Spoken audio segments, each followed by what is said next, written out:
భూమి మీదకి వాళ్ళు రావడం జరుగుతుంది. వచ్చిన తర్వాత ఒక అతను గోకుల కుటుంబంలో పుడతారు. పుట్టి ఆయన ధ్యానమే చేస్తాడు, ధ్యాన ప్రచారం చేస్తాడు.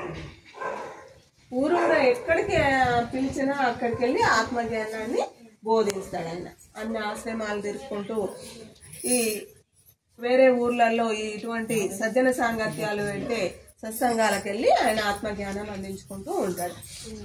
ఇంకొక అతను ఒక ధనవంతుల ఇంట్లో పుడతాడు. వాళ్ళు కూడా ఆత్మజ్ఞానులే, తల్లిదండ్రి ఆత్మజ్ఞానులే, మంచి వ్యక్తులు. వాళ్ళన్నీ పుణ్యకార్యాలే చేస్తారు. అయితే ఒకరోజు వీళ్ళు ఈ సజ్జన సాంగత్యం కోసము ఆత్మజ్ఞానం బోధించడానికి ఈయనతోని జన్మ తీసుకున్న ఈయన స్నేహితునిన్నే ఇక్కడికి పిలవడం జరుగుతుంది, వీళ్ళ ఊరికి పిలవడం జరుగుతుంది. పిలిచిన తర్వాత ఆయన వచ్చిండు, ఆత్మజ్ఞానాన్ని బోధిస్తుంటే ఈయన ఆత్మజ్ఞాని కదా, ఈయన ప్రపంచకంలో పడిపోయిండు. ఆయన ఆత్మజ్ఞాని కదా, ఆయనని ఈయన గుర్తించండి. ఓహో, ఇతను నా స్నేహితుడు, గత జన్మలో మేమిద్దరము హిమాలయాలలో ధ్యానం చేసినాము అని ఆయన గుర్తించి ఇప్పుడు మాట్లాడద్దమ్మా.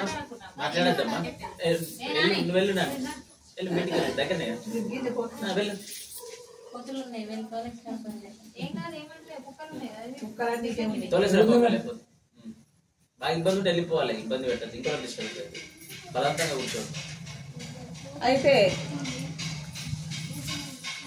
ఆయనకు తెలుసు, ఈయనకు తెలుసు కానీ ఆయనకు చెప్తే వాళ్ళు ఏమంటారు, నువ్వు ఆత్మజ్ఞానం బోధించడానికి వచ్చినావు, నువ్వు నా స్నేహితునివి, గత జన్మలో తపస్సు చేసినాం, ధ్యానం చేసినాం అని అంటే, ఇప్పుడు ధ్యానం చేయకముందు మనకు కూడా తెలియదు కాబట్టి మనకు కూడా ఇడిపిచ్చోడు, వీడోట్లు ఏందో పెడుతుండేందో, గత జన్మ అంటుండు, ఏదో అంటుండు, నాకు లేక ఉట్టిండు ఒక కొడుకు, ఈత కొడుకుని తీసుకుపోవడానికి ట్రై చేస్తుండు అని అంటారా అన్నారా. అందుకే ఆయన ఏమనలేకపోయి ఆయన దగ్గర పోయి కలిసిండు, మాట్లాడిండు, చేశాడు. మళ్ళీ కొన్ని రోజులకు మళ్ళీ పిలిచిండు ఆయన, మళ్ళీ వచ్చిన తర్వాత వచ్చేసి ఆయన కొంచెం జ్ఞానాన్ని నేర్చుకున్నాడు, పెద్ద చదువుకుంటే ఆయన దగ్గరికి వెళ్ళి, నువ్వు నాతో రా, నేను చదువుకుంటున్నా, ఉద్యోగం చేయాలి, నేను నా తల్లిదండ్రులు నా మీద ఎంతో ప్రేమ పెట్టుకున్నారు, వాళ్ళని వదిలేసి నేను ఇప్పుడు రాను, తర్వాత వస్తా. ఎందుకంటే మన వాళ్ళంతా అంత అయిపోయిన తర్వాత ఆత్మజ్ఞానాన్ని నేర్చుకోవాలని చెప్తారు కదా, ఇదంతా ప్రాసెస్ ఉన్నది కాబట్టి ఆయన ఇది అంతా అయిపోయిన తర్వాత నేను ఉద్యోగం చేసి నా తల్లిదండ్రులను చూసుకొని తర్వాత నేను వస్తాను అని అంటాడు. సరే అని వెళ్ళిపోతాడు. మళ్ళీ కొద్ది రోజులకు మళ్ళీ వస్తాడు. మళ్ళీ వచ్చిన తర్వాత అప్పటికి ఉద్యోగం వస్తుంది. ఉద్యోగం వచ్చిన తర్వాత పెళ్లి చేస్తాడు. పెళ్లి చేసిన తర్వాత వస్తాడు. ఆయన వచ్చి ఇప్పుడైనా రామిత్రమా అంటాడు. అంటే నాకు ఇప్పుడే కొత్త పెళ్ళి అయింది, నేను డబ్బు సంపాదించాలి. సరే అని వెళ్ళిపోతాడు. మళ్ళీ కొన్నాళ్ళు అయినాక మళ్ళీ వస్తాడు. మళ్ళీ వచ్చిన తర్వాత మళ్ళీ అదే మాట అంటాడు.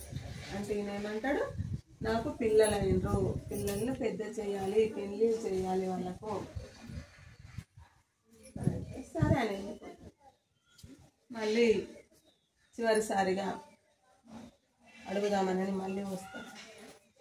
వచ్చిన తర్వాత మీ పిల్లలకు బాధ్యతలు అన్నీ తెలుసుకున్నారు, ఎవరింటికి వాళ్ళ అయింది, ఎవరి బాధ్యత వాళ్ళకు వదిలేసి ఇప్పుడైనా రానండి.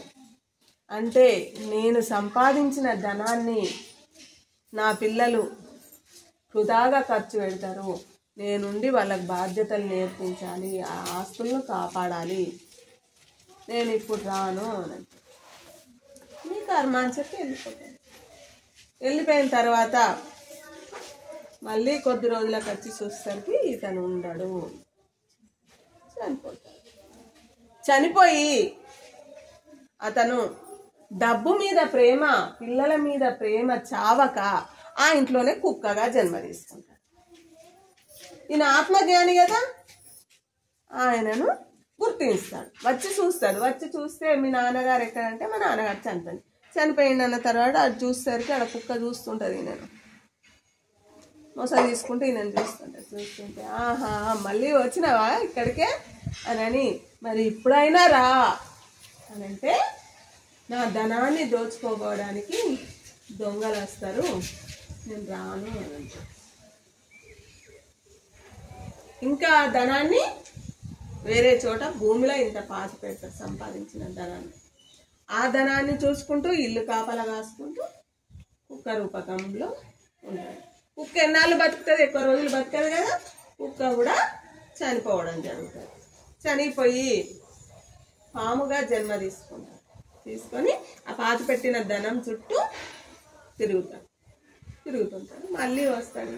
ఇది దేశ సంచారి కదా, ఆత్మజ్ఞానాన్ని పంచడానికే తిరుగుతాడు కాబట్టి వస్తాడు. వచ్చి చూసేసరికి పాము అలా చుట్టూ తిరుగుకుంటా దాన్ని చూసుకుంటా కూర్చుంటాడు. చూసి ఇంకా ఇక్కడనే ఉన్నావు అనుకో, ఈ జీవితం ఎందుకు నీకు అంటే, ఇదంతా నేను సంపాదించి పెట్టిన ధనము, ఈ ధనం ఎవ్వడూ తవ్వకపోవద్దు, నా పిల్లలకే కావాలి ఇది అని అంటే ఇక ఈయన భరించలేకపోతాడు. దీంతో కాదిగా ఇది అని కొడుకుల దగ్గరికి పోయి